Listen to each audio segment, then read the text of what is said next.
नमस्कार मित्रों, आप सभी का इस चैनल पे एक बार फिर से स्वागत है। जो इस चैनल पर नए हैं चैनल को सब्सक्राइब कर लें और बेल आइकन को दबाएं और दूसरों से वीडियो को शेयर ज़रूर करें। आज हमारे साथ उपस्थित है अमन जैन, जो कि मैहर से हैं और इतनी सी एज में उन्होंने शास्त्रीय संगीत में बहुत अच्छा नाम किया है। तो अमन भाई, आपका बहुत बहुत स्वागत है इस प्रोग्राम में, जिसका नाम है अपनी कहानी अपनी ज़ुबानी। Thank you so much.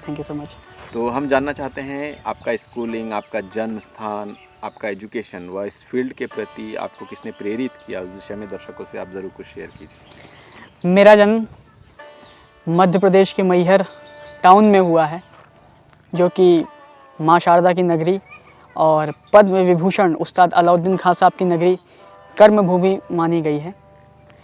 मेरे स्कूल का नाम महर्षि विद्या मंदिर, जहाँ से मैंने अपने स्कूल की शिक्षा प्राप्त की।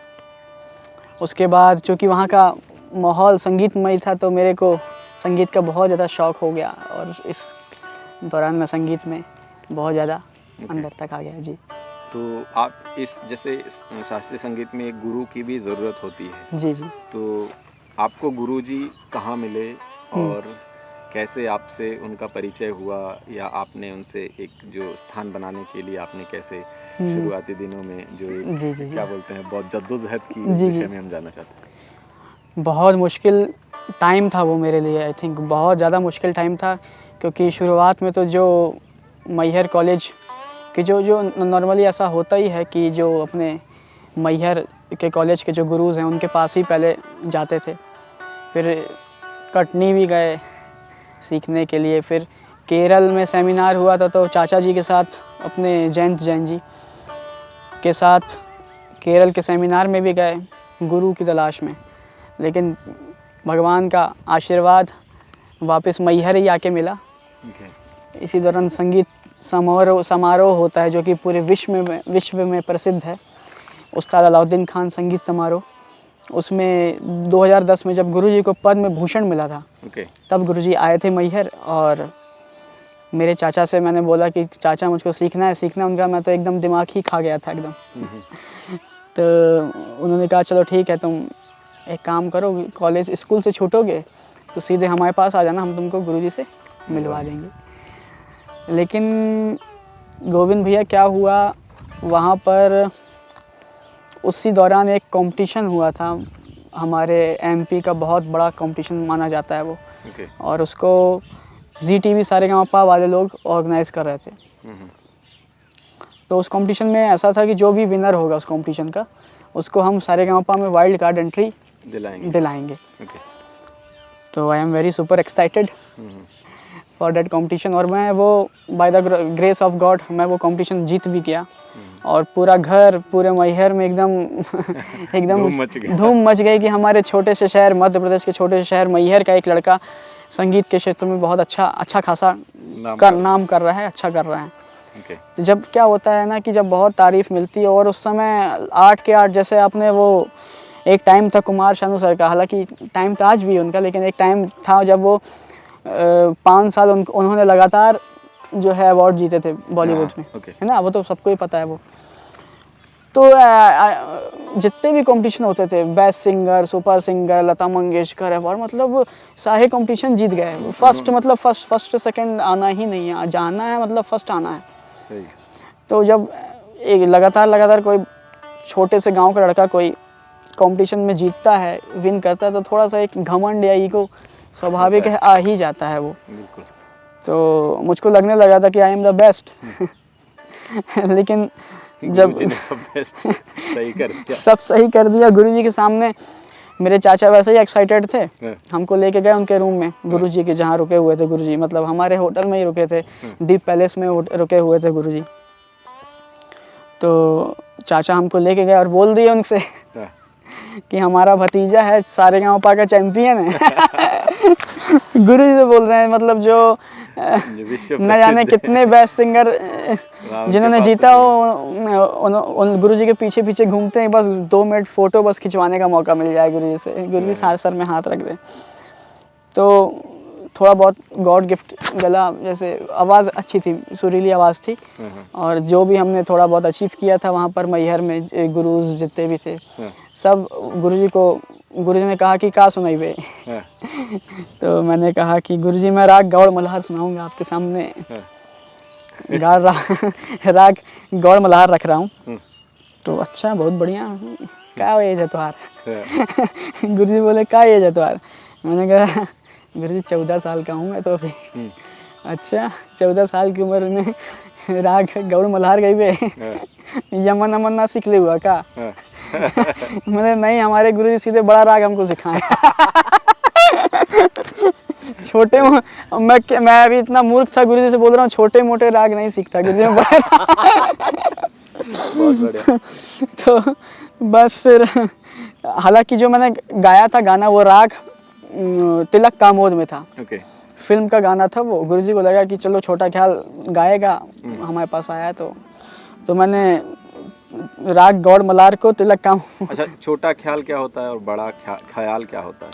ख्याल मतलब सोच विचार, हाँ, है ना।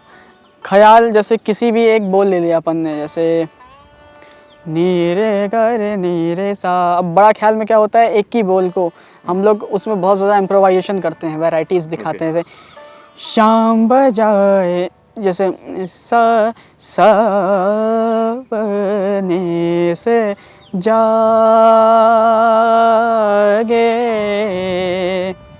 पियरवा मोरा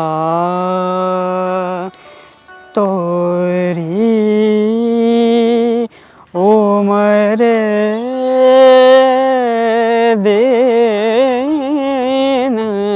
बीते सब निस जागे पियरवा मोरा। अब इसी में हम लोग अपनी कल्पना के अनुसार इसमें जो है वेरिएशन दिखाएंगे। जैसे सब, एक दूसरा तरीका सब सब ने से जागे पियरवा मोरा। वाओ, ऐसे वैराइटीज़ दिखाना पड़ता है इसको बड़ा। फिर छोटे ख्याल में क्या होता है, शाम बजाए आज मुरलिया, शाम बजा। फिर तान बोल तान जो भी क्लासिकल संगीत में जितने भी उसके रूल्स हैं उसको फॉलो करके एक राग गाया तो जाता है। ये सारी चीज़ें आपको गुरुजी ने सिखाई? सब मैं तो कुछ भी मतलब ज़ीरो कुछ भी नहीं पता था, बस ये आवाज़ अच्छा था। जैसे क्या होता था तो कि हम दर्शकों को बता दे आपके गुरुजी का, जब हम एक चीज़ और जानना चाहते हैं, जब गुरुजी का नाम लेते हैं तो ऐसे कान क्यों टच करते हैं? जिसका, हाँ बहुत सारे लोग पूछते हैं कि जब भी हम गुरुजी का नाम लेते हैं तो ऐसे कान क्यों टच करते हैं, मतलब क्यों?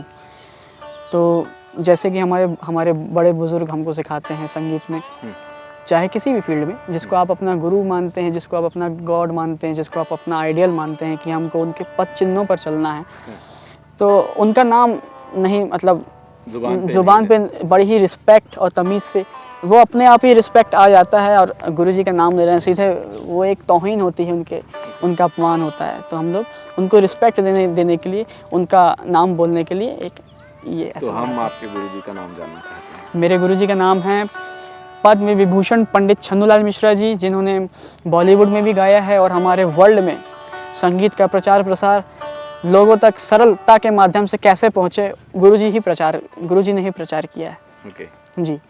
तो ऐसे गुरु का साथ आपको मिलना एक बहुत सौभाग्य की बात है। भगवान की बड़ी कृपा हुई।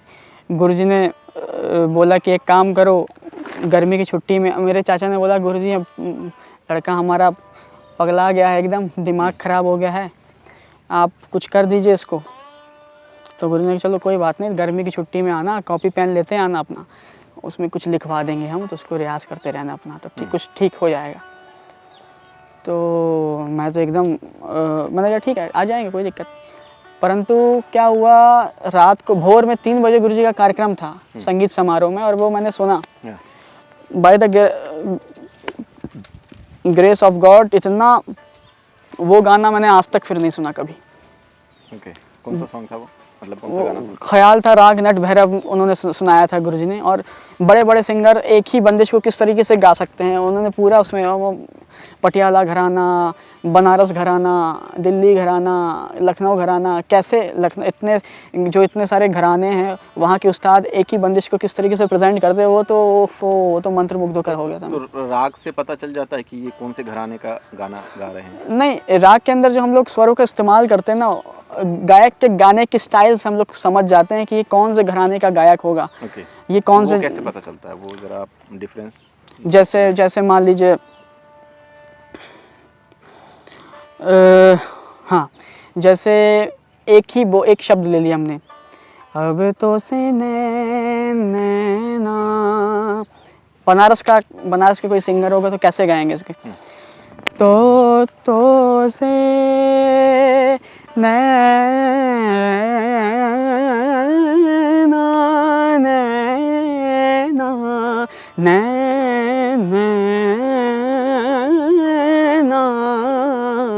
इसको बनारस के कोई भी सिंगर्स होंगे तो उनको ये झलक आएगी ही ज़रूर। अब पटियाला घराना पंजाब के कोई बहुत बड़े महान सिंगर हो, वो कैसे, पंजाब की मिट्टी में ही तैयारी भरी पड़ी है, तो वहाँ के सिंगर तो से नैना, तो से नैना, नैना,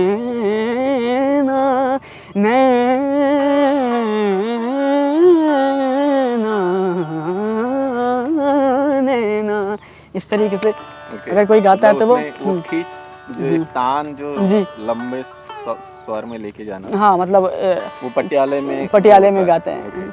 तो वो ये है डिफाइन करने का तरीका कि यहाँ के सिंगर कैसे गाएंगे, वहाँ के सिंगर कैसे गाएंगे। जी, तो ये तो बहुत अद्भुत है। मतलब अपने भारत में इतने सारे, जैसे अपन कह सकते हैं बॉलीवुड में जो सिंगर्स वो शब्द प्रयोग करते हैं जॉनर, ये मेरा जॉनर है, मेरा बॉलीवुड जॉनर है, मेरा गज़ल जॉनर है, मेरा क्लासिकल जॉनर है। वो क्लासिकल में भी फील्ड्स है ना, जैसे ध्रुपद, धमार, टप्पा, तराना, तिरवट, चतुरंग क्या होता है, वो सब अलग अलग। जैसे ध्रुपद भी सीखा? ध्रुपद थोड़ा बहुत सीखा है, लेकिन मेरा ज़्यादा विशेषता मेरे क्लासिक ख्याल में है, ख्याल गायन में है। जी। और जैसे गुरुजी का जैसे मिलना हुआ जी, फिर उनसे सीखा, फिर अभी जैसे उनको जब प्रधानमंत्री जी ने अपने वहाँ बुलाया तो वो अनुभव कैसा था, वो भी आप दर्शकों से ज़रूर शेयर कीजिए। बस 12th के बाद सीधे गुरुजी के पास पहुँच गए और अपना बोरिया बिस्तर टांग के कि गुरुजी के पैर पकड़ लेंगे एकदम, गुरुजी को दया आ जाएगी मेरे ऊपर तो मुझको सिखाएंगे। लेकिन शुरुआती जब हम किसी का नेचर उतना अच्छे से, तो थोड़ा सा क्या होता है ना कि शुरू में दिक्कत आती है, फिर धीरे धीरे गुरुजी का स्वभाव भी पता चला। गुरुजी अपने साथ बैठा के हमको खाना खिलाते हैं और उनके बगल में ही मैं सोता हूँ रात दिन। गुरुजी संगीत की बारीकियों से रूबरू करवाते हैं मेरे को।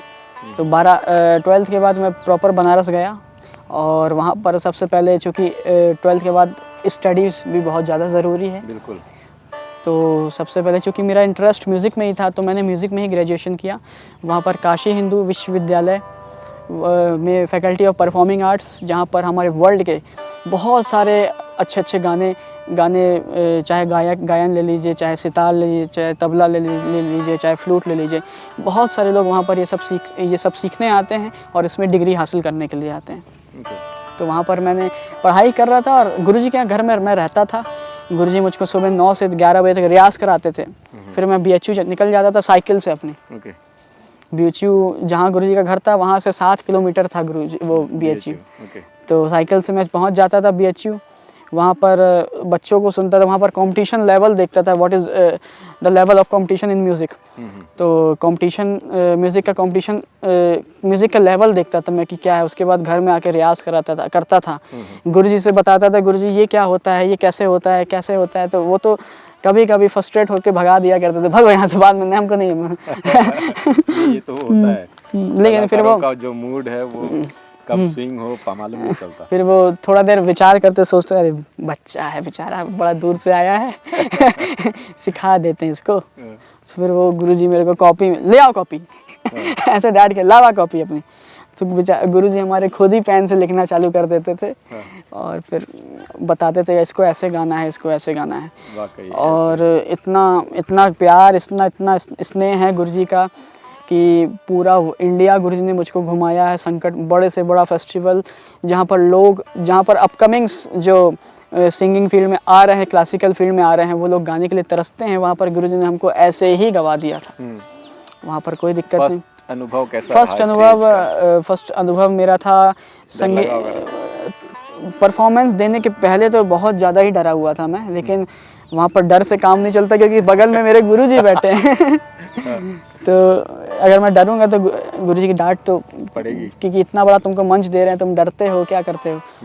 तो एक वहाँ पर बस मैंने कहा स्टेज था जहाँ पे पहली बार संकट मोचन म्यूजिक फेस्टिवल होता है बनारस में, जहाँ पर वर्ल्ड के बहुत बड़े बड़े आर्टिस्ट आके परफॉर्म करते हैं और अपनी श्रद्धांजलि हनुमान जी को अर्पित करते हैं अपने संगीत के माध्यम से। तो वहाँ पर बड़े बड़े आर्टिस्टों से मिलने का मौका हुआ, जैसे पंडित जसराज, संगीत मार्तंड पंडित जसराज जी और जयतीर्थ मेवुंडी जी, जो बहुत अच्छा मतलब बहुत अच्छा भी कर रहे हैं। कौशिकी चक्रवर्ती जी से भी मुलाकात हुई। फिर ऐसे ही धीरे धीरे बॉलीवुड शोज़ में भी, जैसे एक हमारे जयपुर में राजस्थान में एक होता है MTV इंडिया म्यूज़िक समिट, तो उसमें पूरा बॉलीवुड और पूरे क्लासिकल सिंगर्स ही आते हैं। तो उनके सामने शंकर महादेवन सर बैठे हैं, उनके सामने अपने आप को अपना परफॉर्मेंस देने का मौका मिल रहा है, वो सारे स्टेजेस शेयर कर रहे हैं। फिर अभी PM हाउस में भी जाने का मौका मिला था मेरे को गांधी जयंती के उत्सव में। तो वहाँ पर हमारे देश के प्राइम मिनिस्टर श्री नरेंद्र मोदी जी के सामने परफॉर्म करवाया, गुरुजी ने हमको गवाया, हमको इंट्रोड्यूस किया उनके सामने। फिर ऐसे ही राष्ट्रपति भवन में भी प्रणब मुखर्जी जी, स्वर्गीय श्री प्रणब मुखर्जी जी के सामने भी परफॉर्म करने का बहुत अच्छा अनुभव प्राप्त हुआ। तो ये सब सिलसिला चलता आ रहा है अभी तक। सही जी। तो जैसे कि जब उनको पद्म विभूषण से सम्मानित किया जाना था, तो वो समाचार आपको कब प्राप्त हुआ? वो पद्म विभूषण जब गुरुजी को मिला है, उसके सुबह क्योंकि रात में TV में दिखाते हैं जिनको पद्म अवार्ड मिलता है, सुबह किसी का फ़ोन आया गवर्नमेंट की तरफ से कि आपके गुरुजी को हम लोग पद्म विभूषण से सम्मानित कर रहे हैं, बहुत बहुत बधाई हो पंडित जी को। तो मैं वैसे ही बहुत ज़्यादा एक्साइटेड हो गया, मैंने गुरुजी को बताया गुरुजी बधाई हो। अब उनसे इतना ज़्यादा अटैचमेंट, इतना प्यार हो गया कि मतलब आप समझ लीजिए वो मेरे गुरु तो ठीक है, लेकिन वो मेरे पिताजी जैसे, एक दादाजी बाबूजी जैसे हो गए। और अपने वो सिखाते समय बस एक गुरु है, एक टीचर हैं जो स्ट्रिक्ट हो जाते हैं, लेकिन सिखाने के बाद वो अपने दिल की बात कर रहे हैं, अपने बचपन की यादें बता रहे हैं। और हम अपने दिल की हर चीज़ शेयर कर सकते हैं, ऐसा कोई वो नहीं थे। गुरुजी के सामने मैं क्या करूं। डांट भी पड़ती होगी? डांट भी बहुत पड़ी। गुरुजी से डांट पड़ना इतना ज़्यादा, गुरुजी जिस दिन डांट ना पड़े मेरे को, उस दिन मैं मौका ढूंढता था कि डांट क्यों नहीं डांट रहे हैं गुरुजी। तो वो इतने मतलब गुरुजी जब डांटते थे, समझ लीजिए गुरुजी एकदम मस्त मूड में, फर्स्ट क्लास मूड में, अमनवा चिल्लाते हैं। कहाँ गए? तो जब आप वहाँ सीखने गए जी बनारस जी, जब 2 महीने की छुट्टी में, हाँ, तो वो अनुभव कैसा रहा? वो शुरू में तो उस समय क्या था, उनकी फैमिली मतलब फैमिली भी उसी मकान में रहती थी। फिर वो चीज़ गुरुजी के जो मकान है वो एक गुरु शिष्य वाला वो बन गया था, फिर वो लोग कहीं और शिफ्ट हो गए थे। तो शुरू में तो गुरुजी बोले कि जैसे हम लोग दरवाजे में मेन डोर में पहुँचे तो उनकी बेटी संगीता मिश्रा जी ने दरवाज़ा खोला। बहुत अच्छा नेचर है दीदी का, और न जाने हम लोग ने बस 12-13 साल उनके हाथ का बना हुआ है स्वादिष्ट खाना खाते रहे वहाँ पर। तो दीदी ने डोर खोला और अंदर गुरुजी पूजा कर रहे थे। और मैं तो इतना डरा हुआ था, गुरुजी को देख के ही डर गया था, कुछ आवाज़ ही नहीं निकल रही थी गले से मेरे कि गुरुजी पूजा कर रहे थे। सामने गुरुजी के गुरु की फ़ोटो, आध्यात्मिक गुरुजी की फ़ोटो, और उनके उस्ताद जिनसे गुरुजी ने गाना सीखा है, तालीम ली है, उनसे उनकी फ़ोटो लगी हुई थी। और गुरुजी एकदम अपने मंत्रों में, पूजा में लीन थे। हम लोग हमको इशारा किए, मतलब मम्मी पापा मैं और हमारे चाचा गए थे, जैन चाचा, तो उनको ऐसे इशारा किया। ये भगवान, वो इतना डर, और गुरुजी का चेहरा का मुख की आभा जो तेज, ओफ हो क्या बढ़िया। पर्दनी में गुरुजी बैठे हुए, फिर पूजा ख़त्म होके जैसे ही गुरुजी साइड बैठे, ऐसे एक काम करा, पहले बजवा उठावा पहले तू। ये रहा भाई, चेक कर रहे होंगे कि मम्मी पापा चाचा बैठे थे, आप लोग बच्चों को बिगाड़ देंगे ज़्यादा लाड़ा प्यार करके। तू एयर आवा जरा, बजवा पहले उठावा तो यार हम जरा टेस्ट लें कि हमसे संगीत सीखे लायक हुआ कि नहीं, खाली मैहर से आ गई ला संगीत सीखे के। तो बस वहाँ पर गुरुजी ने हारमोनियम खोल के जैसे एग्ज़ाम लेते हैं बच्चों को, मेरा एग्ज़ाम दिया और लिया, और by the grace of God वो एग्ज़ाम में हम ठीक ठाक प्रदर्शन मेरा रहा। पास तो मैं आज भी नहीं हूँ पास तो मैं कभी नहीं हो सकता, लेकिन गुरुजी से ने बोला चलो ठीक है, आवाज़ एकदम ख़राब है तुम्हारी, तुमको हमको शुरू से सिखाना पड़ेगा तुम्हारे तो 4-5 और आ जाए तो हमारा खोपड़ी ख़राब हो जाए बस फिर मैं तो बस एकदम गुरुजी के पाँव पकड़ ही लिया बस मैं। फिर गुरुजी ने कहा कि यहाँ रहोगे कहाँ? तो चाचा ने कहा कोनो बात नहीं है गुरुजी, हम एक हॉस्टल देख रहे हैं इसके लिए। अच्छा देखिए बच्चा छोटा है कोई ऊंच नीच ना हो जाए के संगे यही बनारस है, मैहर ना ही है तुहार तो मैंने ठीक है गुरुजी। हम लोग ममता दीदी की नज़र पड़ गई थी फिर मेरे ऊपर से दीदी ने देख लिया, इतना छोटा सा बच्चा है ये तो पता नहीं कहाँ हॉस्टल में कैसे रहेगा। फिर दीदी का फ़ोन, हम लोग हॉस्टल की तलाश कर ही रहे थे, तभी दीदी का फ़ोन आ गया कि जयंत भैया, गुरुजी ने कहा कि हमारी बिटिया से बात कर ले, ऐसा है। तो उन्होंने कहा जयंत भैया बहुत छोटा बच्चा है, एक काम करिए 2 महीने की बात है बस, जैसे और बच्चे हमारे यहाँ रह रहे हैं वैसे ये बच्चा भी रह लेगा, कोई बात नहीं। तो वो बहुत बड़ी बात थी मेरे लिए। मैं फिर बस वहाँ पर रहा और गुरुजी के सारे नियम फॉलो करता, नियम से, डिसिप्लिन से, जैसे गुरुजी जो बता रहे हैं। शुरू में तो बहुत ज़्यादा डर लगता था क्योंकि हम उतने ज़्यादा गुरुजी से घुले मिले नहीं थे, फिर बाद में तो एक वो हो गया। बिल्कुल। बस फिर शिक्षा चालू हुई तो तब से लेकर अभी तक फिर हाँ, जो अभी लेटेस्ट शोज़ या गुरुजी ने आपको जहाँ जहाँ शोज़ में लेके गए वो अनुभव कैसा रहा, और उसके बाद आपने इंडिविजुअल कहाँ कहाँ शोज़ किए, उस विषय में भी दर्शकों से ज़रूर कुछ बताइएगा। गुरुजी के साथ शोज़ 2012 में चालू हो गए थे, तब से लेकर अभी तक बहुत अच्छे स्टेजेस में गुरुजी ने प्रमोट किया है, खूब गवाया है, खूब ज़्यादा गवाया है। और जैसे संकट मोचन से शुरू हुआ तो अपना मैहर म्यूज़िक फेस्टिवल में गुरुजी के साथ तो गाया ही मैंने, लेकिन सोलो 2 बार परफॉर्म किया है वहाँ पर। अच्छा, आपका रियाज़ कितना समय होता है? मतलब मैं रियाज़ तो करता रोज़ हूँ, लेकिन 2 घंटे मिनिमम मान के चलिए मैं रियाज़ करता हूँ, क्योंकि शोज़ भी अब आते हैं तो उनकी तैयारी भी अलग से करनी पड़ती है मेरे को। लगातार रियाज़ तो करना है बहुत रोज़ आप एक दिन भी मत छोड़, भले आप आधे घंटे ही करिए रियाज़, लेकिन आप रोज़ रियाज़ करिए, ये बहुत बड़ी सीख है आपके लिए। सही। तो अभी जो इन फ्यूचर में अभी जो शोज़ होने वाले हैं उनके बारे में भी आप दर्शकों से ज़रूर कुछ बताएंगे तो? बिल्कुल। अभी रिसेंटली यूट्यूब में एक वेब सीरीज़ आने वाली है, उसमें भी मैंने गाया है। बॉलीवुड में फिल्म मनस्वी में मैंने 6 गाने गाए हैं।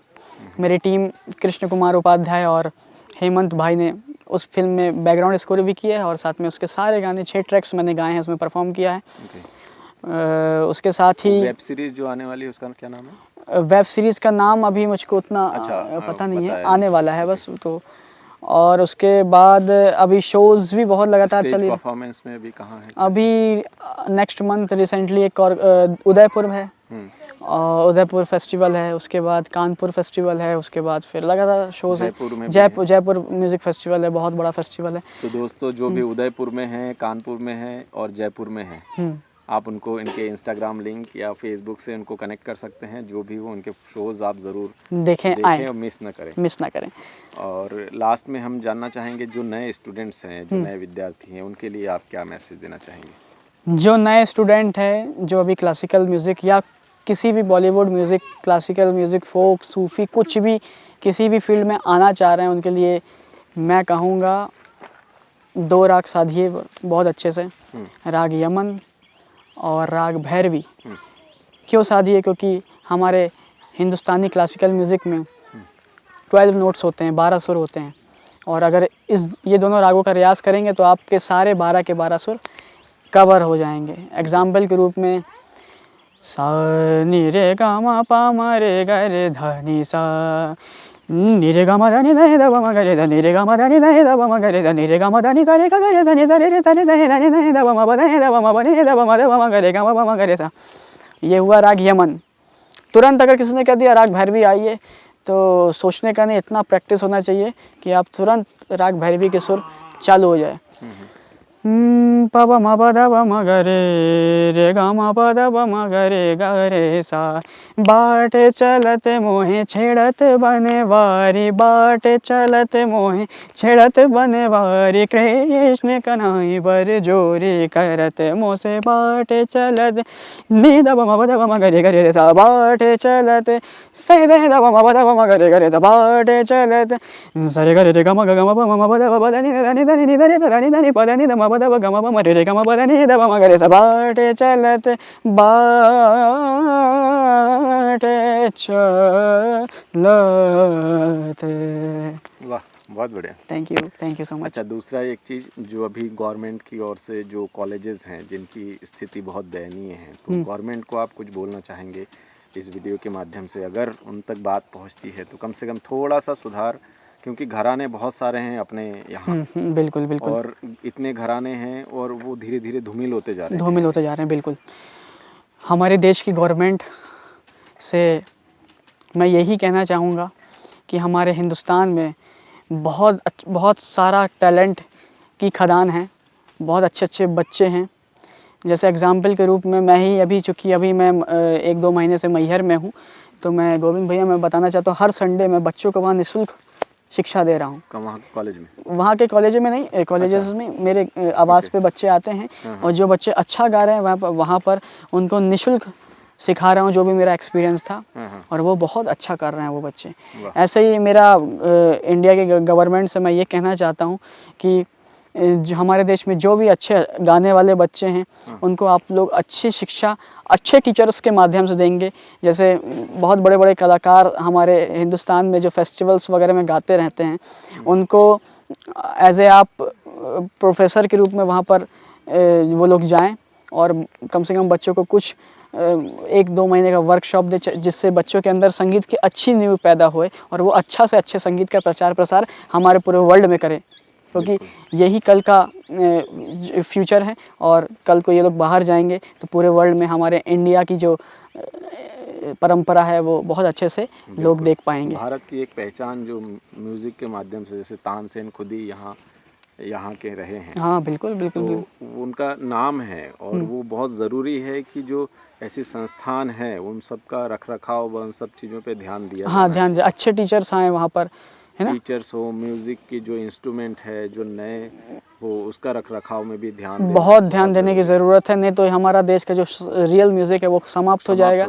गुरु जी का एक शेर है, गुरु जी बोलते थे कि मैं आप अपनी तलाश में हूँ, मेरा कोई रहनुमा नहीं है,